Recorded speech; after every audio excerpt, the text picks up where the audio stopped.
बच्चों, क्या हाल चाल हैं। तो आज आ चुके हैं हम अपने स्ट्रक्चर ऑफ एटम्स के पार्ट नंबर सेकंड में, जहाँ पर हम रदरफोर्ड जी के एक्सपेरिमेंट और नील बोहर के एक्सपेरिमेंट या फिर नील बोहर ने कुछ बताया था बात एटम्स को रिलेटेड, उन सब के बारे में स्टडी करेंगे। ठीक है, चलो। ये आप लोग यहाँ पर डायग्राम देख रहे होगे। आपने रदरफोर्ड का एक्सपेरिमेंट क्लास 9 में भी पक्का पढ़ा होगा कि कुछ इस तरीके से होता है। फिर भी मैं आपको एक नॉर्मल बता देता हूँ। देखो, ये लीड ब्लॉक है और एक रेडियो एक्टिव मटेरियल, जो कि मैंने पिछले वीडियो में बताया था कि लीड ब्लॉक क्या होता है, रेडियो एक्टिव मटेरियल क्या होता है। ठीक है, तो इसमें क्या होता था, इनके एक्सपेरिमेंट के लिए इन्होंने कुछ इस तरीके से सिस्टम बनाया था कि एक लीड ब्लॉक के अंदर एक रेडियो एक्टिव मटेरियल डाला था। अब रेडियो एक्टिव मटेरियल को लीड ब्लॉक में ही क्यों डाला जाता है, क्योंकि इसकी जो डेंसिटी होती है ना, ठीक है, इसकी जो डेंसिटी होती है वो बहुत ज़्यादा हाई होती है, तो आसानी से ये हटता नहीं है। और यहाँ पर दो कॉलीमीटर लगाए। कॉलीमीटर उसे कहते हैं जो कि ना किसी भी एक, जैसे कोई रे को ना, उसकी जो पाथ है उसको एकदम स्ट्रेट ले जाता है। ठीक है, इसलिए कॉलीमीटर। और यहाँ पर इन्होंने अल्फ़ा रेस को भेजा। अल्फ़ा रेस, पिछले वीडियो मैंने आपको पढ़ा था कि अल्फ़ा बीटा गामा रेस क्या होता है, कैसे इन्वेंट हुआ था, डिस्कवरी। अब यहाँ पर क्या किया उन्होंने, एक इस तरीके से गोल शेप स्ट्रक्चर था, ठीक है, जिसके अंदर में फ्लोरेसेंट स्क्रीन यानी कि ZnS का जिंक सल्फेट का स्क्रीन लगा था, और उसके अराउंड में एक यहाँ पर एक माइक्रोस्कोप लगा था। ठीक है, अब यहाँ पर क्या होगा, बीच में ना एक गोल्ड फॉइल रखा गया, गोल्ड का थिन फॉइल, एकदम पतला सा गोल्ड का ना बोल सकते हैं प्लेट लगाया गया बीच में। अब यहाँ से जब अल्फ़ा पार्टिकल इसके अंदर जब भेजा गया तो अलग अलग इन्होंने चीज़ें देखी। यहाँ पर इसने, हम पढ़ेंगे इसका ऑब्जर्वेशन क्या था, कंक्लूजन क्या था, ठीक है, स्पेशल फीचर्स क्या थे, ड्रॉबैक्स क्या क्या हुए। तो सबसे पहले इस आप डायग्राम के मदद से अगर आप यहाँ पर पढ़ें तो इसमें यह था कि मैक्सिमम जो 99% जो पार्ट है, मतलब जो अल्फ़ा पार्टिकल्स हैं, 99% अल्फ़ा पार्टिकल वो बिना डिफ्लेक्ट हुए सीधे सीधे, देखो सीधे सीधे रेखा में लोग निकल गए 99%। ठीक है, इसके बाद क्या हुआ कि कुछ अल्फ़ा पार्टिकल ऐसे थे जो कि स्मॉल एंगल से डिफ्लेक्ट, जैसे कि कुछ यहाँ से गए और देखो कुछ ऐसे स्मॉल से हो रहे हैं, ऐसे स्मॉल, ऐसे स्मॉल, ऐसे, तो ये कुछ स्मॉल एंगल से डिफ्लेक्ट हुए। ठीक है, और तीसरा इनका था कि 20,000 अल्फ़ा पार्टिकल्स मान के चलो, उनमें से एक ऐसा अल्फ़ा पार्टिकल था जो कि सेम वे में रिफ्लेक्ट हो गया, यानी कि देखो वो ऐसे गया, ठीक है, और वापस उसी पाथ पे वापस निकल गया, लेकिन उतने अल्फ़ा पार्टिकल में मात्र एक ऐसा अल्फ़ा पार्टिकल था जो ऐसे हुआ। ठीक है, तो ये था इनका ऑब्जर्वेशन। अब इनके रिलेटेड इन्होंने कंक्लूजन ये निकाला कि देखो, पहला पॉइंट था कि मैक्सिमम जो अल्फ़ा पार्टिकल्स है 99% वो पास हो गए बिना डिफ्लेक्ट हुए। इसका मतलब है कि मैक्सिमम पार्ट जो है एटम का वो एम्प्टी होता है, यानी कि खाली रहता है। ठीक है, 99% एटम का जो पार्ट है वो एम्प्टी होता है। ठीक, और सेकंड था कि कुछ अल्फ़ा पार्टिकल स्मॉल एंगल में डिफ्लेक्ट हुए। तो इससे इन्होंने कंक्लूजन निकाला कि देखो, कुछ अल्फ़ा पार्टिकल स्मॉल एंगल में डिफ्लेक्ट हुए, इसका मतलब कि एटम में कुछ पॉजिटिव चार्ज बीच में प्रेजेंट है। ठीक है, मतलब कोई तो ऐसा बीच में कोई ऐसा कोई बोल सकते हैं एक तरीके से पॉजिटिव चार्ज, यहाँ पर लिखना एक तरीके से बेटा थोड़ा सा गलत होगा, क्योंकि पॉजिटिव चार्ज गलत नहीं होगा। ठीक है, पॉजिटिव चार्ज, देखो कुछ पॉजिटिव चार्ज बीच में मौजूद है जो कि क्या करे, स्मॉल एंगल। पॉजिटिव चार्ज ही क्यों कहा गया, तो इसका कहने का मतलब है, पिछले वीडियो में मैंने आपको पढ़ाया था कि जो अल्फा पार्टिकल्स होते हैं वो पॉजिटिव चार्ज होते हैं, उनमें पॉजिटिव चार्ज पाया जाता है, तो पॉजिटिव से पॉजिटिव रिपेल करता है, इसलिए ऐसा लिखा गया। ठीक है, ये दूसरा कंक्लूजन। अब लास्ट कंक्लूजन इन्होंने निकाला कि 20,000 पार्टिकल्स में एक ही ऐसा पार्टिकल था जो कि सेम लाइन में वापस आ गया। इसका मतलब क्या है, इसके इन्होंने कंक्लूजन निकाला, that means something is present which is very hard. कुछ ऐसा है बीचों बीच में एटम के जो कि बहुत हार्ड है, और उसको इन्होंने क्या कहा, न्यूक्लियस का, और वो कौन सा चार्ज कंटेन किया है, पॉजिटिव। ठीक है, ठीक, लोग इस जो पूरा एक्सपेरिमेंट के मेन फीचर्स देखते हैं। ठीक है, मेन फीचर्स क्या थे कि ऑलमोस्ट जितना भी मास होता है ना, mass and entire positive charge of an atom was densely concentrated in extremely small region. जितना भी जो एटम, देखो एटम का, इससे आप लोग खुद ही समझो, एटम अगर मैक्सिमम उसका पार्ट अगर एम्प्टी है, मतलब उसका जो मास होगा वो एकदम डेंसली कंसनट्रेटेड मतलब बहुत ही कम जगह में होगा, और बहुत तक कंसनट्रेटेड नहीं, उसका बहुत हाईली डेंसिटी होगा।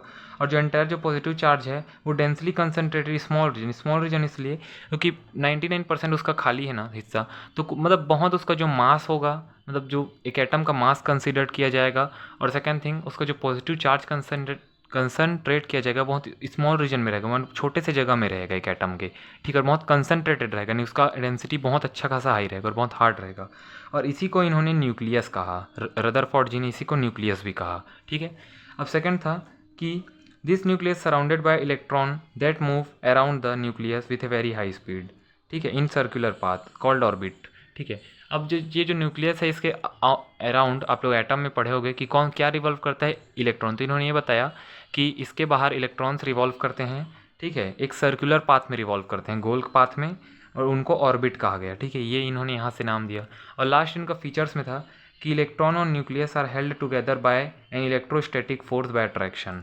आप लोग को पता होगा कि किसी भी आयंस के बीच में एक फोर्स रहता है जिसको इलेक्ट्रोस्टैटिक फोर्स कहा जाता है। एक फोर्स का नाम है जिसको फोर्सेस चैप्टर में हम लोग अच्छे से पढ़ेंगे, ठीक है।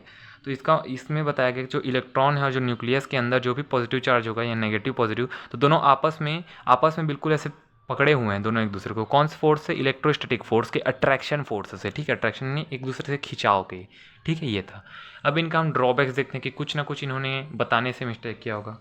पहला था unable to explain the stability of atom. Atom का स्टेबिलिटी ये बता ही नहीं सके कि एटम स्टेबल कैसे होगा, ठीक है, कितने इलेक्ट्रॉन्स उसमें जाएंगे। जैसे अभी हमको पता है कि एक इलेक्ट्रॉन को एक एटम को स्टेबल होने के लिए उसके आउटर मोस्ट सेल में 8 इलेक्ट्रॉन चाहिए, ठीक है, किसी भी एटम को स्टेबल होने के लिए।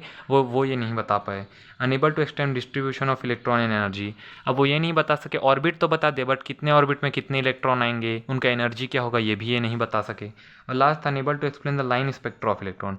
इलेक्ट्रॉन का लाइन स्पेक्ट्रा, इसको ना इसी चैप्टर में आगे पढ़ेंगे कि लाइन स्पेक्ट्रा क्या होता है, वहाँ मैं डिटेल में बताऊंगा। अभी यहाँ नॉर्मल समझ लो कि लाइन स्पेक्ट्रा को नहीं बता पाए, यानी कि उसमें कौन कौन सा अलग अलग उसका रेज है, ठीक है, कौन कौन सा ऐसे बोलो line spectrum, Balmer rays, Paschen rays, Pfund, ये सब वो नहीं बता पाए, ठीक है। अब देखते हैं हम लोग बोहर जी का मॉडल। बोहर का पूरा नाम था नील बोहर, ठीक है। इन्होंने एटम का बहुत बेस्ट मॉडल दिया था। इन्होंने बताया था कि the electron revolve in A permitted circular path. जो कि इलेक्ट्रॉन है, ठीक है, एक एटम के अंदर जो इलेक्ट्रॉन होता है वो एक परमिटेड सर्कुलर पाथ, परमिटेड कहने का मतलब है उसका एक पर्टिकुलर एक पाथ होता है हर एक इलेक्ट्रॉन का, और वो सिर्फ उसी में रिवॉल्व करता है, ठीक है। सेकंड था कि दिज ऑर्बिट आर परमिटेड। ये ऑर्बिटेड अब परमिटेड क्यों है? क्योंकि they attain a definite amount of energy, क्योंकि उन सब ऑर्बिट्स में एक फिक्स्ड अमाउंट की एनर्जी होती है, ठीक है, और इसलिए उनको एनर्जी लेवल या फिर एनर्जी स्टेट कहा जाता है। ये बेटा सबसे इंपॉर्टेंट है, एग्जाम में पूछ सकता है कि इनको डेफिनेट अमाउंट एनर्जी है तो इनको और क्या कहा जाता है, तो इनको एनर्जी लेवल या एनर्जी स्टेट कहा जाता है। और किसने दिया था? तो नील बोहर जी ने दिया था, ठीक है। और ये एनर्जी लेवल को हम लोग नंबर देते हैं 1 2 3 4, या फिर इनको हम KLMN भी बोलते हैं, जो कि आपने पढ़ा भी होगा, ठीक है। जैसे कि यहाँ पर आप इस डायग्राम में देखो कि ये यहाँ पर अलग अलग यहाँ पर इलेक्ट्रॉन ऐसे कुछ इस तरीके से मौजूद होंगे, और ये परमिटेड सर्कुलर पाथ में रिवॉल्व हो। देखो इनको नंबर देखो, अंदर को 1, फिर 2, फिर 3, फिर 4, वैसे ही अंदर से चलूँगा KLMN, आगे और रहेगा तो KLMN OPQ ऐसे चलेगा, ठीक है। इसके बाद है